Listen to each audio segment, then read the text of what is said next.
Renaissance man Paul Testwuide has been an integral part of the ski industry ever since he moved to Colorado in the early 1960s. His legendary leadership and energy helped to build Vail, subtly guiding and orchestrating the resort. Paul's efforts in ensuring successful events, organizing water storage initiatives for snowmaking, and managing enormous development projects at Vail and Beaver Creek has demonstrated his love of preserving skiing for all to enjoy. When Paul first moved from Sheboygan, Wisconsin to Breckenridge in 1961, he dug lift towers and cleared trees for the new ski area. Well, as many of you know, Paul came over from Breckenridge in '63 and heard there was a new ski area open and decided to bring his bartending talents over to Vail. And Paul was quite the piece of work in those days, from what everyone says. But I think probably most notable is Paul was a real leader of people. Paul started on the ground floor here in Vail and worked his way up. I came to Vail in '67 and Paul was already a legend. But in those days, Paul was part boot packer, part bartender. And I'm not even sure at that point if Paul had ambitions to move up the chain of command. He was just having a good time in life and accomplishing everything he set out to do.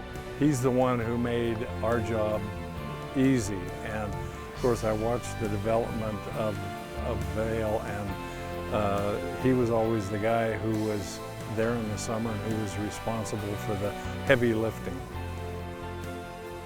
In 1977, Paul was made assistant of mountain operations under the legendary Sarge Brown. During this time, he supervised enormous projects for Vail Resorts. After a major drought in Colorado during the 1980-81 season, Paul installed the resort's first water storage initiative, and for the next 3 decades, he would be the leader in water development strategy.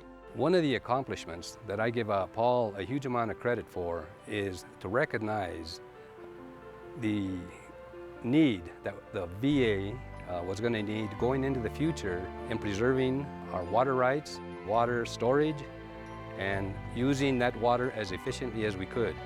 He immediately conveyed the importance of water and the need to develop the necessary water resources for a number of the ski areas. And when I say a number of the ski areas, I'm talking about not only the Vail and Beaver Creek ski areas, but he was involved with developing the water resources for the Breckenridge ski area, the Keystone ski area, and then as part of that, we not only developed the water for those ski resorts, but then the surrounding resort communities.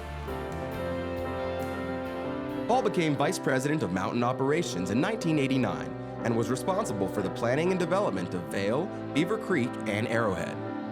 With the installation of state-of-the-art quad chairlifts, replacement of the Lion's Head gondola, and the 1989 World Alpine Ski Championships, Paul ensured smooth guest and mountain services during a time that Vail was internationally on display.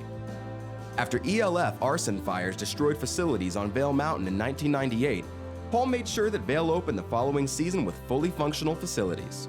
Skiers and riders applauded the opening of Blue Sky Basin in 2000 as the fulfillment of Vail's original plan. As the crown jewel in his illustrious career with Vail Resorts, Paul created this new terrain in a sustainable way to please everyone. After the fires, it was a pretty big letdown. But with Paul's leadership, Larry Lichschleider's direction, it was a feeling of it was a good product to begin with. Let's put it back the way it was and go on. That was really his setbacks always made Paul stronger and more willing to do what was necessary to make it right. He was a visionary for China Bowl. He was a visionary for Blue Sky. Blue Sky Basin happened when it did, which was earlier than anyone thought it would, because of Paul's vision. Paul certainly was the leader of the pack, and for that we have great appreciation and thanks.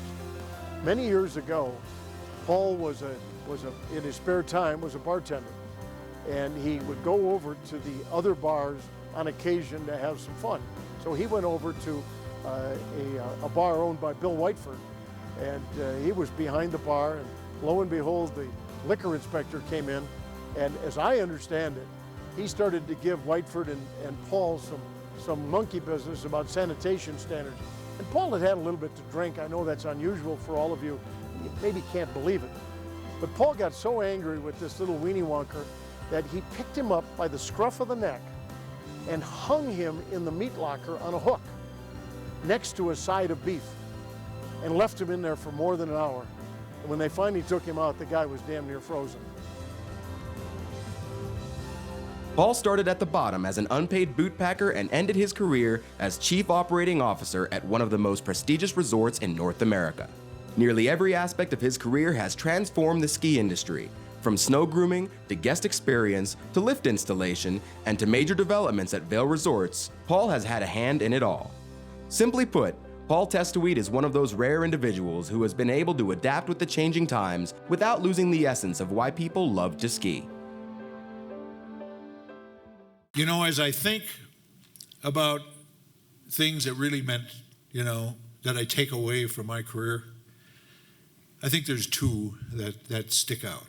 And that's being part of kind of the development and kind of the whole ski business, from the early 60s on. And, all of a sudden you sit back and you understand that millions and millions of people come and enjoy kind of what we all created here. And then you think about the thousands and thousands of people who came from all over the world and moved to these ski areas and built communities and built their lives. And then you think of the thousands and tens of thousands of jobs that it created. And the craziest thing is, we didn't have any stimulus package.